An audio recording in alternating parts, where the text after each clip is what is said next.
Hi, I'm Fiona and I'm the Digital Fabrication Technician and Facilitator at KWMC the Factory. My role here involves working on our 4 strands of activity: training and skills programme, working with local people to train them in digital skills and using kits such as the laser cutter; innovation, where we work with universities and other organisations on research projects. We've got an enterprise strand, so we support local creative entrepreneurs in their businesses. We've also got a trading arm, so that's commercial work for a range of clients, from furniture to small jewellery items. Let's talk about, what happened 15 months ago when we met to talk about the design problems. I mean, how do we create a badge that communicates numbers in a way that's helpful for people that might be ill? Starting with the actual badge that you brought to me. It has this nice sort of turning function. It seems to work really nicely, but your main kind of issue was that it sort of moves independently when you're wearing it without you actually turning it. So you wanted to try and tackle that issue and find a way to keep it. That was problem number 1. So, well, to begin with, I just sort of tried to recreate essentially the same sort of badge. So through laser cutting acrylic, but we had to kind of rely on a bolt going through the middle, which isn't perhaps the most aesthetically pleasing, but for proof of concept to begin with. So tried some other options. Just starting to think about some way of clipping it at the bottom so that when you kind of unclip, turn it, and then re-clip it into place, and that should keep it in one spot when you're actually trying to make something that definitely works. Was this kind of flowery version.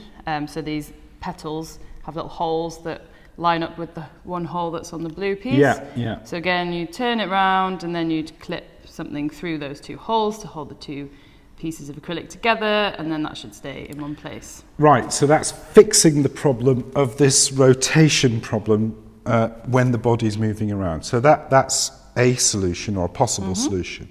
But there are other problems. So I tried another couple of different colours. This is a yellow, thinking that at least if it was behind the clear, perhaps it might help, or tried actually engraving onto the yellow itself, but that didn't really show up very well either.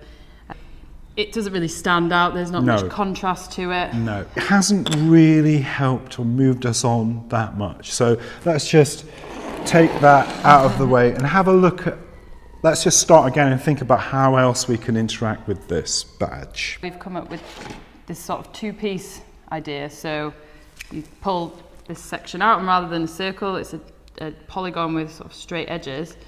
These straight edges sit in this little pocket, and then this V reveals the number that's at the top. Yeah, it's a bit more of a kind of physical action to take it out and put it back in. Yeah, it's aesthetically pleasing actually. There's something nice about it, but practically, does it do the job? This stuff is much thinner and a bit more bendy, and it works in much the same way. It's got the straight edges which sit in this little pocket. And what's interesting about both of these ideas is that it's involving much more of the interaction of the person wearing it, which actually is really essential in the process of deciding and communicating well-being.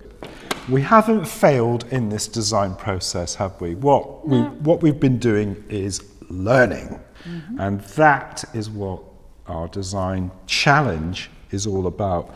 We believe designing is an exciting social challenge that involves learning to change our thinking. Huge thanks to Fiona and the team at KWMC the Factory for supporting the WIB Community Interest Company in its mission to enable everyone to co-create well-being.